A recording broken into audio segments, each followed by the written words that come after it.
I said in the last episode that before I start my next major project, I want to do some slightly different things, catch up on a few little bits that have needed doing for a while, and just tackle some slightly different projects. And one of them that I've been meaning to do for a little while is to replace this.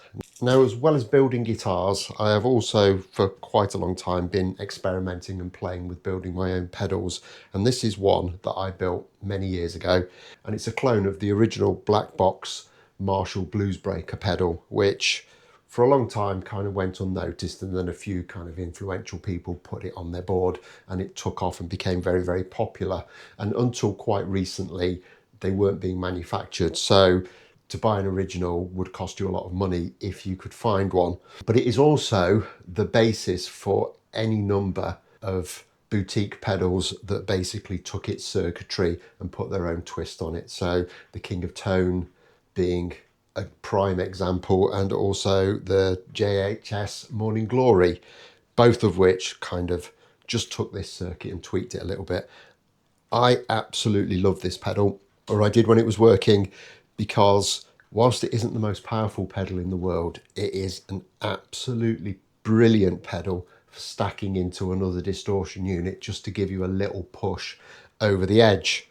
Now this one, like I say, I built it a long time ago, and as we can see, if I just whip the screws out from the back, it's actually built on some Vero board, so there isn't an actual printed circuit board used at all. It's just Vero board, and this has worked brilliantly for years, but just lately it's started to become a little bit finicky and it eventually stopped working altogether. Now I could go through this and just find out what's wrong with it. It's probably not very much, but I thought it would be more interesting if we built another one. I'm not going to go with the Vero board because I think I want to go a slightly different route, because this one is a touch underpowered and it would be nice to be able to add a little bit more power into the mix. So to that end, I've got a little box here from Fuzzdog. If you're not aware of them, they are a manufacturer of guitar pedal kits, and this offers a couple of tweaks that just make this pedal a little bit hotter. Oh, nice little sticker, always a bonus. So we've got a bag here with all the bits in, so I'm going to open this up and we can just have a look and see what we've got. In fact, I'm going to get something to put this all on so I don't lose anything. And we've got a couple of jack sockets. They look to be nice ones, good quality. We've got some cables.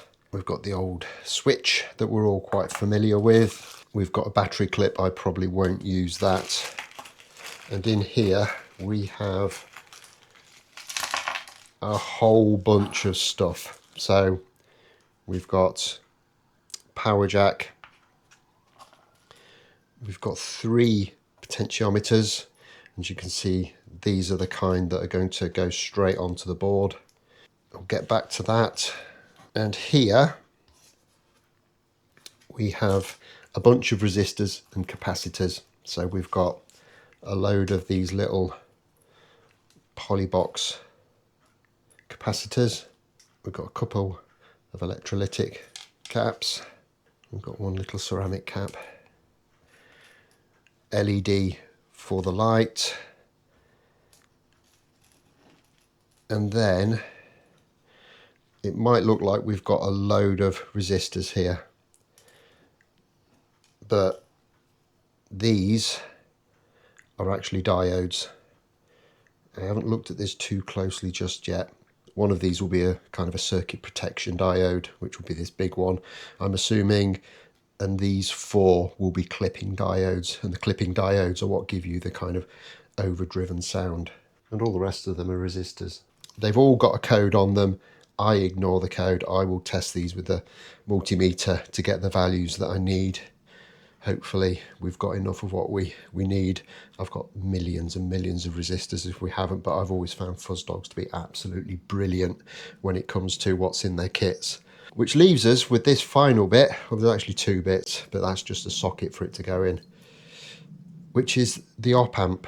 And op amp is basically short for operational amplifier, and what this does, it will take the signal that comes into the pedal and it will amplify it a little bit, which gives you that kind of increase in gain that will go into your amp, and in conjunction with the clipping diodes will kind of give you the overdrive sound that we're after. And then finally, we've got two little circuit boards. This is a daughter board for the switch and the LED, which just makes that side of things a little bit easier to do. And then this is the main PCB, where all those resistors and capacitors and diodes and everything else solders onto. This might look like a lot, and it might look very, very daunting, but if you break this down into little sub projects, it is actually a lot more straightforward than you might imagine. And the first thing I always do when I build one of these is I'll take all the electrical components and I'll put them into a little bag, and I'll label that bag as to what's in it. In this instance, it's quite obvious that that is the op amp, but I'll mark it anyway. And this, I find, just makes the job easier when you come to put everything together.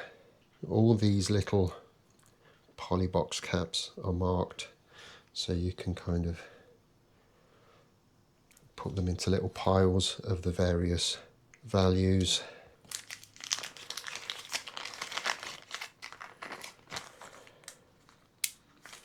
And then when it gets to the resistors,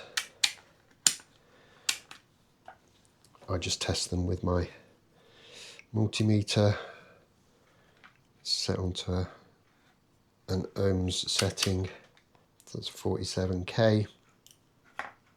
I'll just go through all of those and just bag them so I know exactly what's what.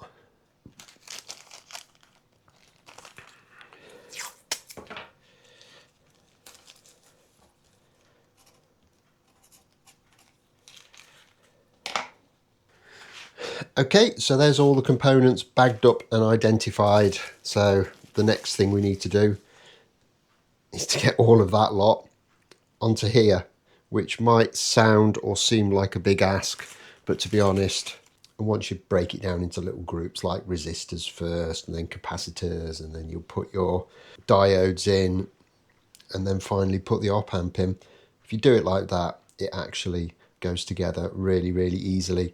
Everything's labelled on the board, so all I need to do now is to bring the laptop out here, download the PDF from FuzzDogs, which tells you exactly where everything goes, and we can get cracking.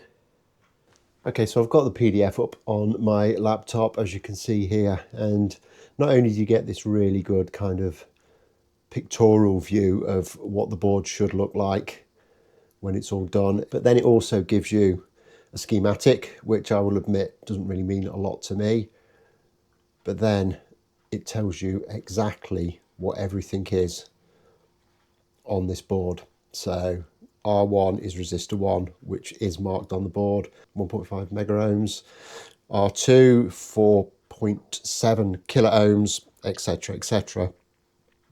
Where it says jumper, all that means is that there actually isn't a component in there. If we look on here, you can just about see that there's a wire going across those two terminals that basically just jumps the connection. And then we've got a layout of the actual board itself, and here you can see that jumper at R5. Now this can be built in a number of ways. So this is the original schematic for the original pedal. However, that can be kind of altered a little bit. So there's some replacement parts that did come with the kit that can be substituted to give it a little bit more gain and some kind of a better range of tone control, which I think I will go for. And then if we go a bit further down, there's a schematic that basically turns it into a King of Tone type clone, but there's quite a lot of different bits and pieces that you would need to do that, so we're not going to go down that route. The PDF also shows you how to test the board and how to wire it all up with a battery and with DC only versions, which is what we will be doing. However, we're not going to be using this because we've got the daughter board for the switch, which we will be using instead.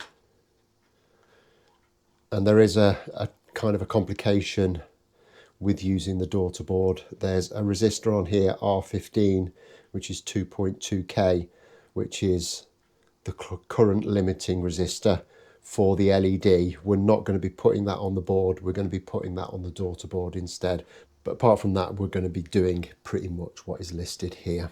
And I'm going to start with the capacitors, and I'm just going to work my way through them and put them on the board in a numerical fashion. So I'm going to start with C1, which is just here, and that is a 10N. So that will just go through like that. Now these polybox caps can go in either way, it doesn't really matter. Whereas these electrolytics need to go in a specific way, but we'll get to that in a second. So then we'll go to C2, which is just in there. And that's this little one. And what I'll do is I'll preload a few components in here, and then we can solder them all up in one go. Okay, so that's all the polybox caps in. Now the next two are these electrolytic capacitors. Now these do need to go in a certain way, and as you might be able to see on the body of it, if I can get it into focus, there is a negative sign on the shorter leg of these, and then on the actual circuit board there's a square pad there, which is the positive, which is the longer leg. So we'll just get that through into position. Now these need to be bent over to get it into the board, so I'm going to leave a little bit of additional material there on the legs, just so I can bend it backwards and forwards, because I need to access the terminals behind those when I'm putting the volume and tone pots in, or the volume and gain pots. So I'll have to wiggle them backwards and forwards a little bit. So that's basically all the capacitors in place. So we'll now get this turned over, break out the soldering iron, and get them all soldered in. And there you can see I've utilised the blue octopus to hold the board in place. I'm going to use a little bit of flux on those. Tiniest little soldering iron that's doesn't really appear to be playing ball too well at the moment. Just solder those in position. Snip those legs down like that, and just move on to the next one.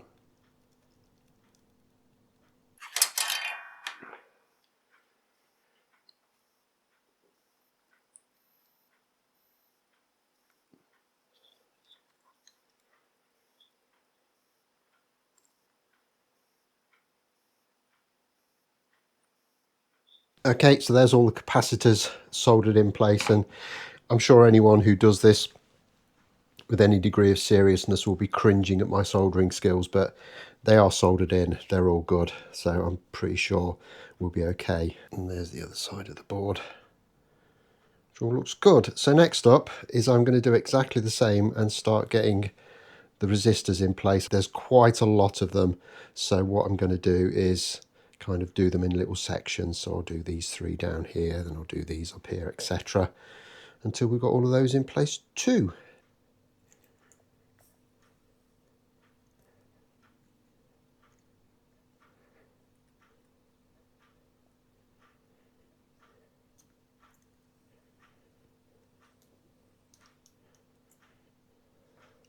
Okay, so that's the board kind of fully populated in terms of all the components.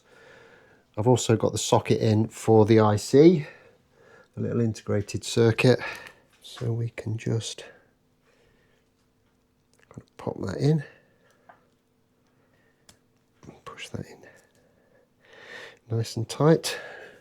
So the only thing really on the board to do now is to get the three little potentiometers soldered in. Now they go in from the other side, so we're going to have to just pop those two little caps up, and you can see there's 3 rows of 3 holes for those to go into.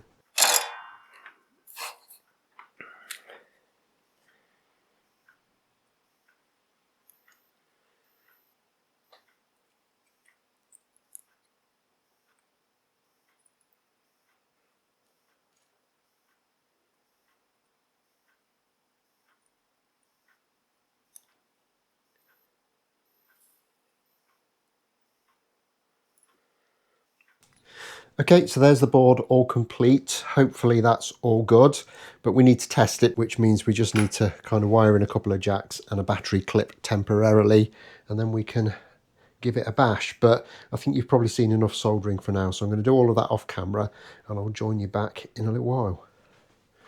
Okay, so I've got this wired into the amp and I'm just going to plug the battery in, see what happens. Now there is a little bit of noise there, but you've got to bear in mind this is in the workshop and there's all sorts of lights and stuff on.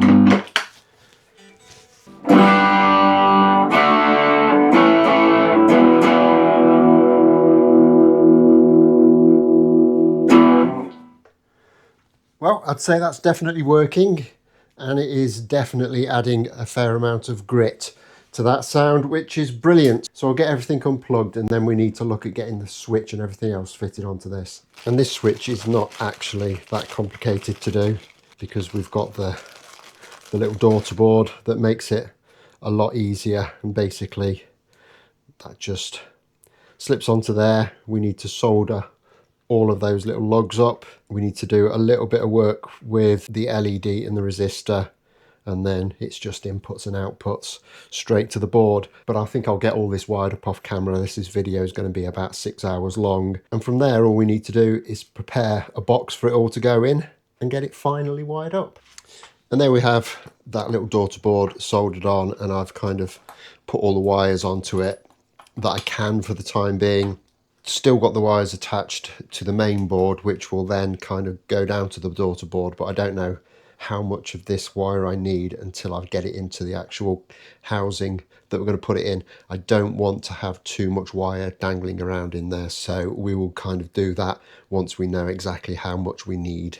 Which brings us neatly onto the housing for this thing, and luckily Fuzz Dogs do have a kind of template on their website that you can use for this.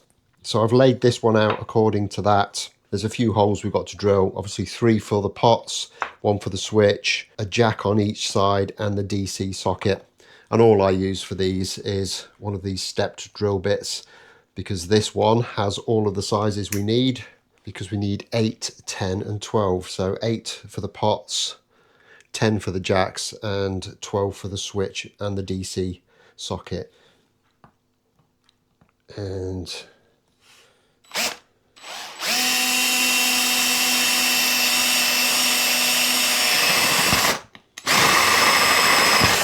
this stuff is very soft as well, so very easy to drill.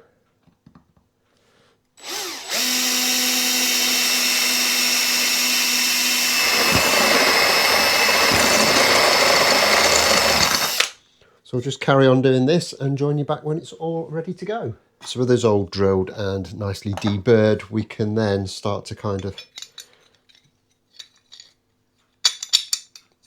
get this thing sort of put together, just so we can kind of get an idea of how much cable we're going to need to get down to that switch daughter board. And it's not very much at all, so I'm going to leave a little bit for wriggle room, and I'll cut those cables about there.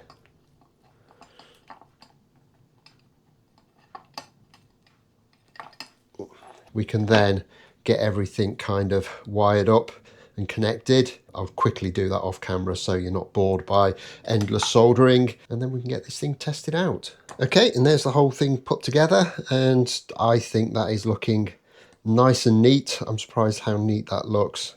Very pleased. So next up we just need to get the back screwed up and we can give this a test run. I haven't got the correct knobs for it because they're a little bit different than the ones I would normally use, and for some reason the LED isn't working, but that's a minor point which we can address. At the moment it's turned off, and that's the clean sound. As you can see, I'm a little bit past 12 o'clock on the volume, and the gain's kind of probably at 2:30, 3 o'clock-ish. Tone's kind of in the middle. It has never been a particularly loud pedal, so you do have to have it kind of cranked a little bit to get anything out of it. But if we turn it on,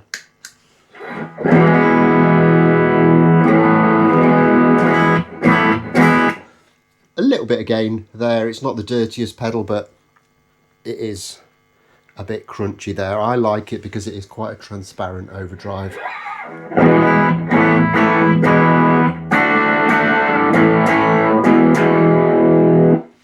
Crank the gain right to the top.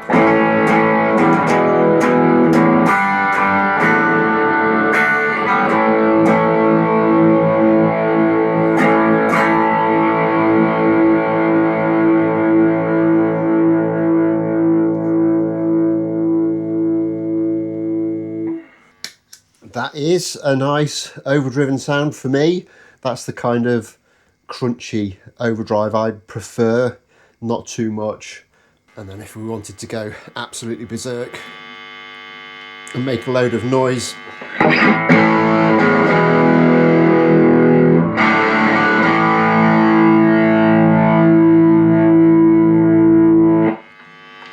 that's the thing on flat out, which I would never do, to be honest. I much prefer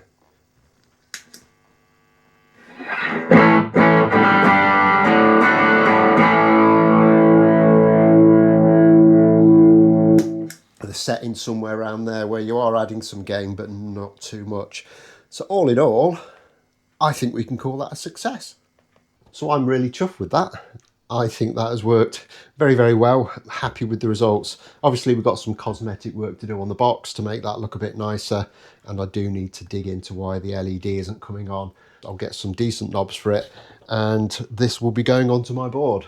I am very happy with that. In total, the kit was about £30. The box, they're about a tenner. I'll put some knobs on it. So you're looking at about £45 for a nice pedal that, in my opinion, sounds good and will be a bonus to have on my pedal board. I know it's not really a comparison we can make in all fairness, but the Marshall one is about 170 quid, I believe. So there's a substantial saving there. You don't get much in the way of a pedal for 40 quid. A few hours work in it, but to be honest, I really enjoyed it. I'm a little bit out of practice on doing circuit boards, so my soldering was a little bit on the dodgy side at the beginning, but we got there in the end, and ultimately everything worked out fine. So happy days. I hope this has been interesting for you, and I hope a few of you go out and have a go yourself. There's a link to Fuzz Dogs in the description. I'm not affiliated with them in any way whatsoever, but I've used their stuff for a number of years and it's always been really good. I'm going to leave this one here. I'll be back in a couple of days' time with the next episode. Until then, don't forget to hit the like button if you've enjoyed this, subscribe if you haven't already done so, and I'll look forward to seeing you then. Thanks a lot for watching. Bye bye.